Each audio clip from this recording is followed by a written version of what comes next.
Ah, Kenshi.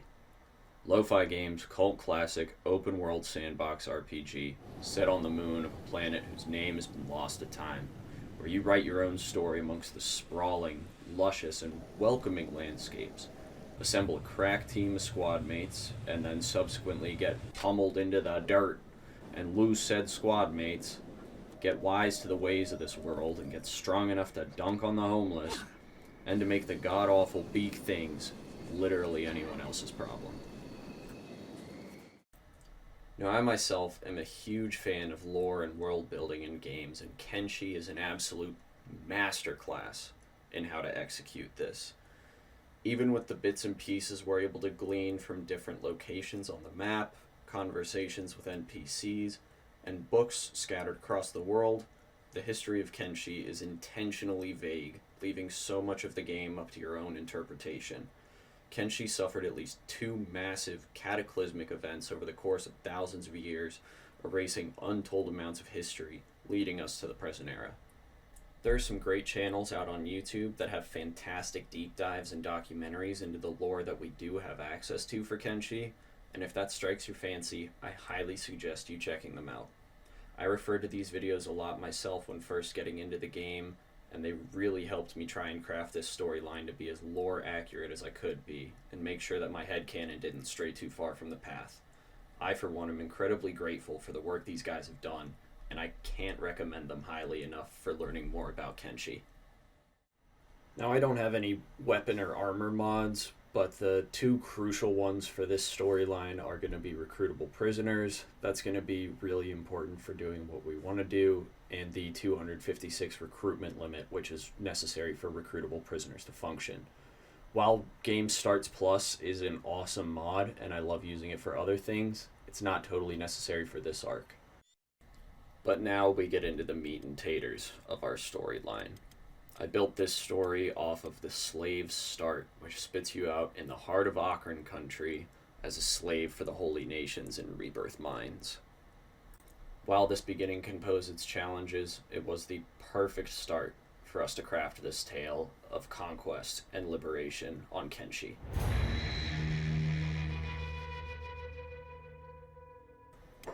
And thus, we get our introduction to our protagonists, the first of whom we will know as Shade the Pious, a fallen holy sentinel of the Akronites who was deemed corrupted by his brothers, stripped of his name and titles, and sentenced to unending penance and rebirth for his lack of devotion. The second is the High Raven of Narko, bestowed her title by the Holy Lord Phoenix himself to create a symbol for all women who would dare question the word of Akron. Rather than purge her in holy fire, she was kept alive as a symbol that all those who stray from the path would toil for Akron in rebirth.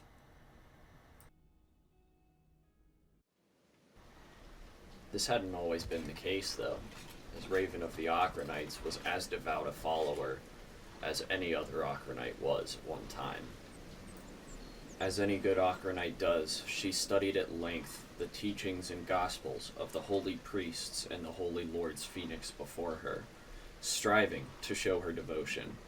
But after constant demeaning by her so-called brothers for bearing the image of Narko, and overhearing conversations of tech hunters taking respite in their taverns, she began to question the teachings and practices of the holy nation.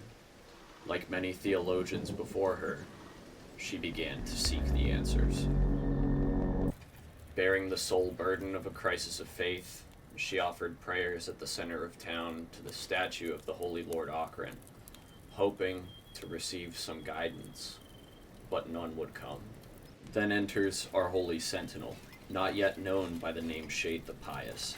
A devout follower of Akron, but not a strict adherent to the codes of conduct, he found himself at odds with some teachings, not the least of which was the denial of rudimentary prosthesis to his brothers in arms, who had faced dismemberment in their holy crusades.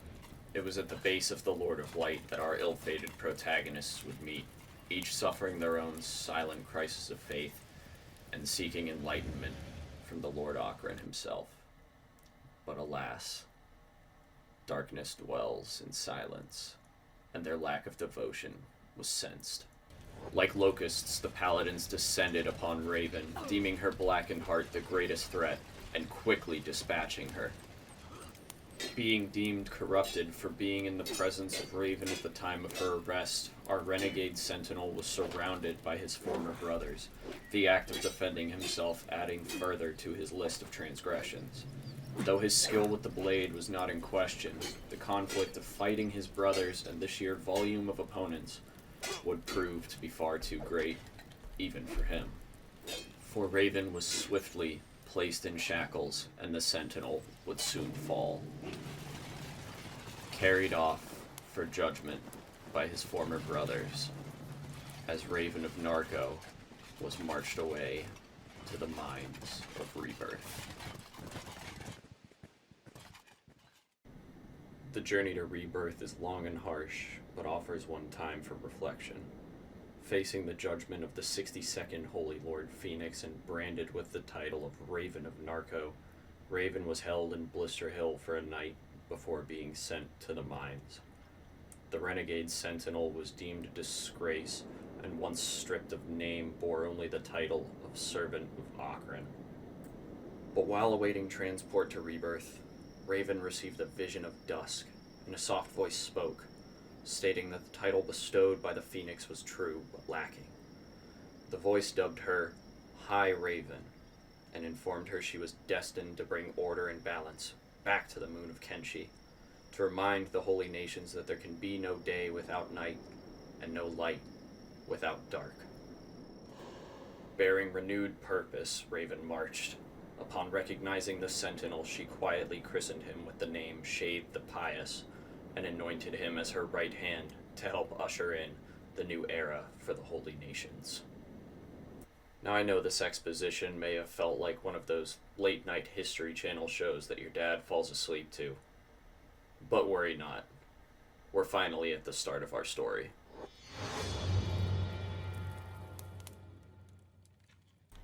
Even though with Rebirth you do start in shackles, you actually have the escaped slave status, meaning that we had to get to confinement fast. High Raven actually made it, but Shade the Pious opted for a fight that he couldn't actually win instead.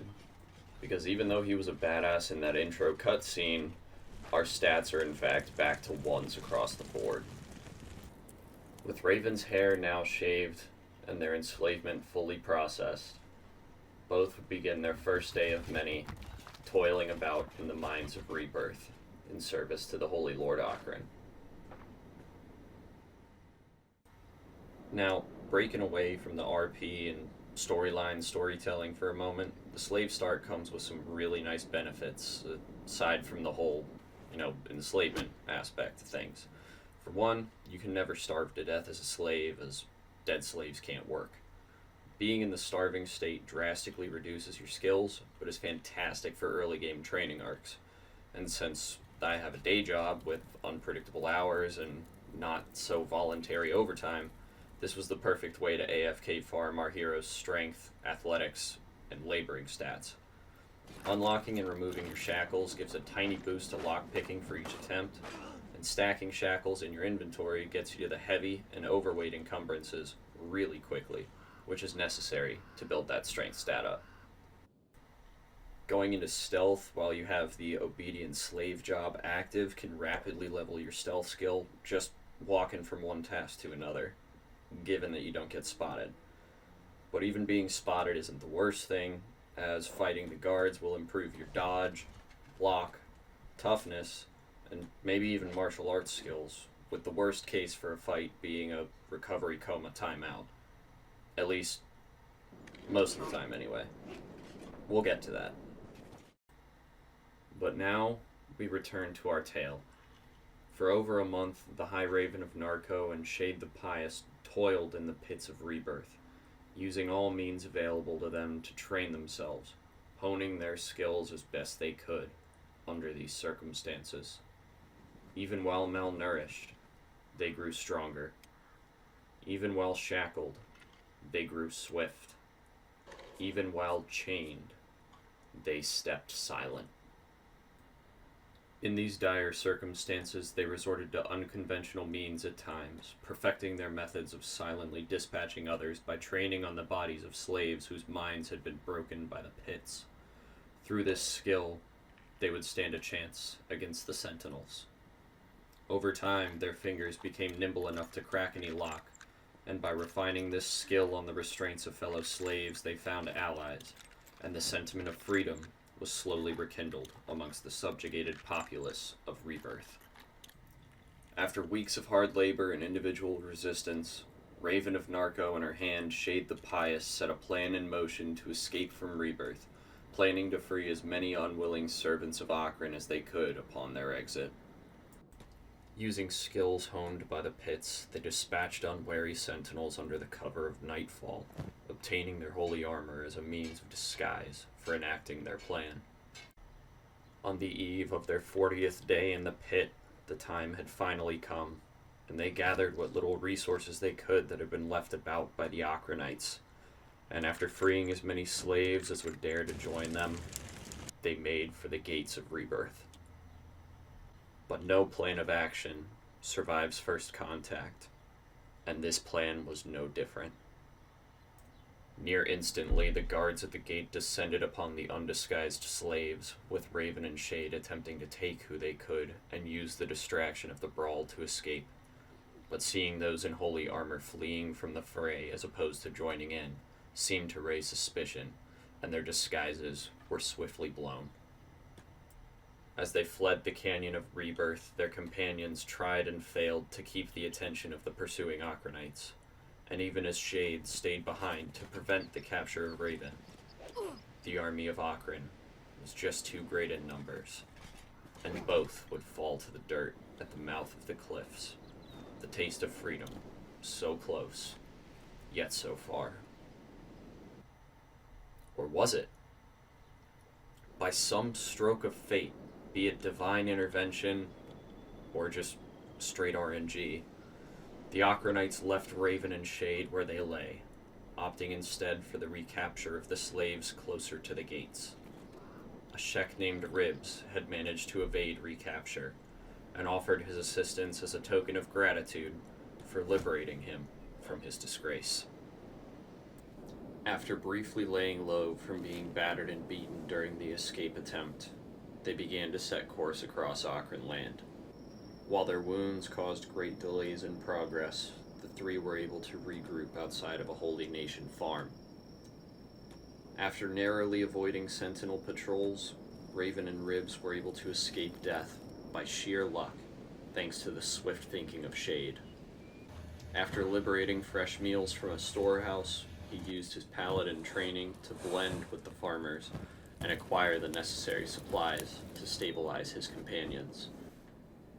But this respite would be cut short, as a high paladin and his entourage arrived to inspect the farm, and Shade was forced to leave the recovering Ribs behind to prioritize the freedom of Raven. By another stroke of fortune, Ribs remained unnoticed where he lay, as Shade and Raven made for the relative safety of the border zone. Upon reaching their destination and successfully escaping from Holy Nation territory, they located a lone tavern outside of the hub, and were able to sell off the plunder they acquired during their escape in exchange for food, supplies, and a stay under the safety of this roof to regain their strength. They had no intention of leaving their companion behind, though, and once the location was deemed secure, Shade would head back to the farm to recover the ailing Ribs and return to the tavern without incident. One would think that the party regrouping in safe territory would be a breath of fresh air, but on the moon of Kenshi, such a thought can cost you dearly. Almost immediately after reuniting, a bandit raid struck the tavern, and while swiftly thwarted by the guards, the already injured escapees sustained more wounds, further hindering their progress. And as if to add insult to injury, a group of slave mongers sent to recapture the trio had tracked them down and began their own assault on the tavern mere minutes after the bandits were routed. Battered from their previous fight and still not fully recovered from their escape just 2 days prior, the trio fought as best they could to assist the guards to defeat the slavers. After a challenging brawl, during which Ribs sacrificed one of his legs, they were able to fend off the slavers and finally get their much-needed rest to recover. After gathering their strength, Shade ventured further east and stumbled upon a tech hunter way station in search of supplies, prosthesis, and a claim to establish themselves on. A skeleton doctor had established shop at the station, and after relaying the intel for Raven and Ribs to head east, he put his experience from Rebirth to work to mine copper to exchange for Ribs' new leg. After a day of laboring and fending off bandit attacks, they earned enough cats to get Ribs back on his feet. 1 week after their escape from Rebirth and spending the days scavenging trade goods and surviving dust bandit robberies, Raven bestowed Ribs with the title Ribs the Reborn, marking his escape from Rebirth, cybernetic prosthesis, and full acceptance into Raven's entourage, no longer just as a companion, but as trusted counsel. Now, 8 days following the escape from Rebirth, the High Raven of Narko and her crew began to establish themselves, sowing the seeds of freedom in the border zone, and building the foundation for what would soon become a dominating force of Kenshi. Over the course of just a week, these former slaves and heretics of the Holy Nation had held their own against bandits, slavers, and Holy Nation patrols, and secured the means to signal the beginning of the end for the Holy Lord Phoenix and his empire. And thus, the first chapter in the tale of the High Raven of Narko comes to a close. Once again, a huge shout out to the lore channels that dedicate a lot of their time and resources to fleshing out the lore of Kenshi. Even though I'm at about 350 hours just on this playthrough alone, there's a lot of places I haven't been, a lot of things I haven't discovered for myself in-game, and these have been really helpful to making sure that my headcanon stays in line with the actual canon. If I can figure out how to do the linky thing to those videos, that'll be happening right about here. And also, just a quick shout out to you and a thanks to you for checking this video out. You know, I'm doing this as a little pet project for myself and having fun with it, but it's kind of cool knowing that somebody else out there might be getting a kick out of this too. So thanks for tuning in. There will definitely be more to come, because there's definitely many more parts coming to this. Clearly this project's just getting its boots off the ground, and yeah, just stay tuned. Thanks for checking it out, and yeah, I don't really know how to end videos, so this will be how it ends. Thanks.